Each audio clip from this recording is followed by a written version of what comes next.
Hey, my honey. So today we are going to try to reconstruct this unit here. So my client came by. She definitely wanted to play in her wig, and she bought it. She only wore it one time. It looked a little crunchy. And this is just an example of, we put these wigs on. We don't know what to do. We just put them on, let somebody put it on, and go about our day. And then we think the wig is over with, and then we will probably throw it in the closet, throw it away, think that, it can't come back. But that's what you have me for. So we are going to snap this baby back. And she's just going to wear it for about a couple days till I do her hair again. But it was just something to do. So I'm just going to have to wash it because I don't really want to put no heat on it with whatever residue must be in there. But she had got this wig from someone else and they colored it, so that color was bleeding.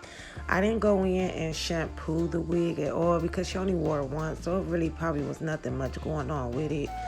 Even when she got the wig installed, it wasn't glued or anything, so she just bought it from her and put it on. It was already made. At this point, I'm just putting conditioner all through every piece and strand of that hair. That's going to be our little moisturization and cleanse of this unit. And pretty much that's all you want to do, because if you use shampoo, it will probably strip it of its naturalness and, mess the hair up, make it all crunchy, even though you're trying to bounce it back and get that wind flow. So the conditioner is just something to help reconstruct it and bring those little hairs back to life. So I'm going to comb it on out from the ends, guys. The wig is wet. It is saturated with the conditioner. Don't be stingy. Comb it out from the bottom and work your way to the top. But when it's all said and done, you want to make sure that every strand is combed out, not a kink, not a tangle, nothing like that. So when you go to rinse it, the water would just rinse right through it and it would still be maintainable, and you can comb it, if need be, after the washing process. So here I am just brushing every little kink out. It always probably get kinky around that neck, and just getting all those out. And then I will still kind of massage that through the hair, everything, and then I'll rinse it. Now, I rinsed it for you guys in this sink, but that wasn't enough, so I proceeded over to the tub and kind of really gave it a good rinse, get all of that conditioner out of there.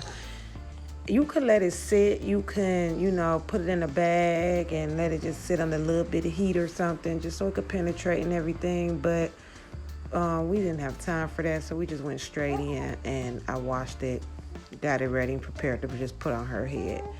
Now, I'm just wringing out all that little excess right there, but it was so much that I was still able to play with it and massage it through each hair. And please don't mind my toothbrushes right there. I do change my toothbrushes quite often, but I was trying to not be messy and have it splash all up and through there, but I didn't even think to, take it, move the toothbrushes or anything, because this was really a quick thing for me. Just about to do this real quick for her, wash it on. I will show you guys how it's done. If you have already purchased any wig out there, this is how you will rejuvenate it.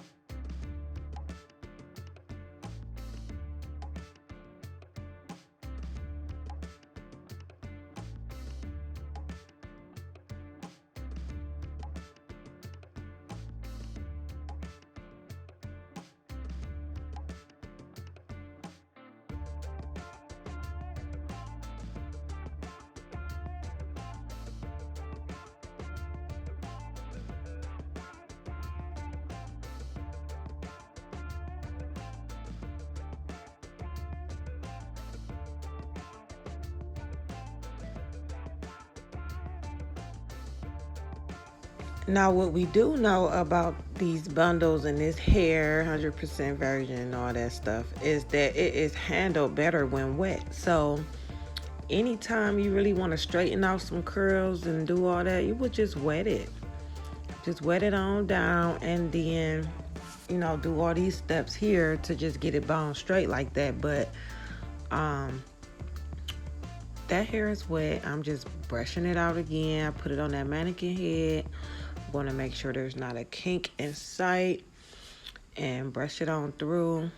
Then I'm going to have to blow dry. Now, I am manually doing this, guys, so it's like, oh, wow. Okay, you got to have a really good blow dryer because it can take some time. Okay, at this point, that wig has been saturated in that water. It is wet.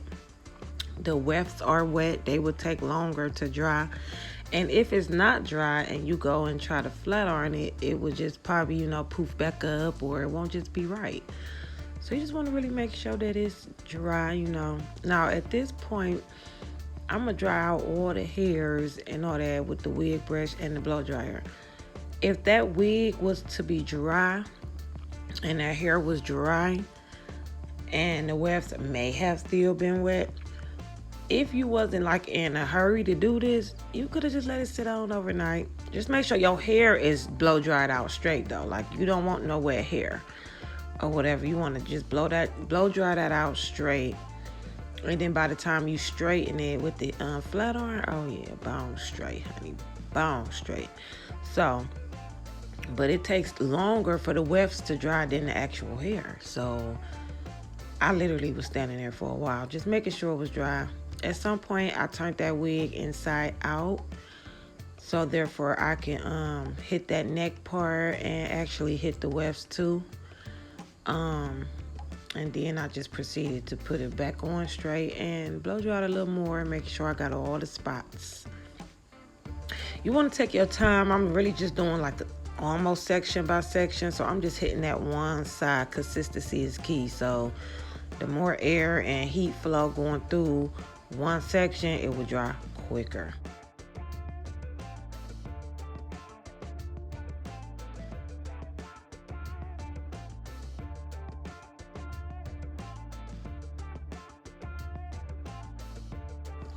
Now here, guys, I am flipping it. So I just put some paper on there. You can put a plastic bag, however, because that dome head is wet. So if I flip it on there and put my hair on there, the hair will definitely be more damp. And I just spent all that time drying it. So that's pretty much all that paper is on there. But I'm going to use my T-pins and stabilize this baby. And then I'm going to hit where that neck part is at and just make sure that's dry too. And then I'm going to just hit all over that middle and get them wefts as much as possible.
Okay, guys, so pretty much at this point, we are flat ironing out. I got a flat iron that I got set on like 420. So I'm just taking very small pieces going through the wig. I did manage to get the wefts dry and everything, so it was completely dry. And I put a little shine spray to it before I hit it with the heat. And that's our results, honey. Snap back is real. Okay. Now she only had a 4x4 closure, which was, it's a middle part, but she could play with it, move that around any way she want to do it. I'm going to style it as a middle part.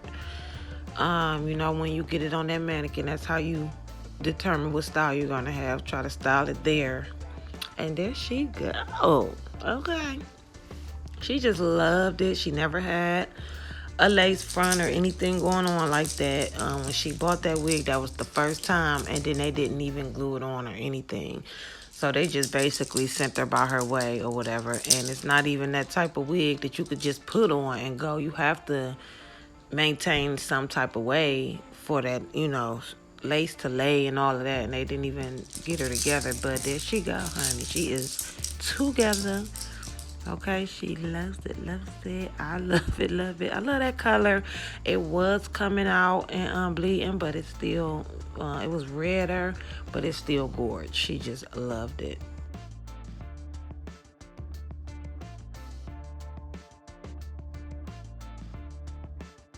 Thank you, my honeys, for watching at the end of the day. If you have not already, please like, comment, and subscribe. And, you know, I love my honeys. And leave me a comment. Let me know how you think this came out for her. She's a nice little chocolate honey with her little red hair. I just thought that was the cutest. So at this point of the video, you guys already know. I will see you guys on the next one.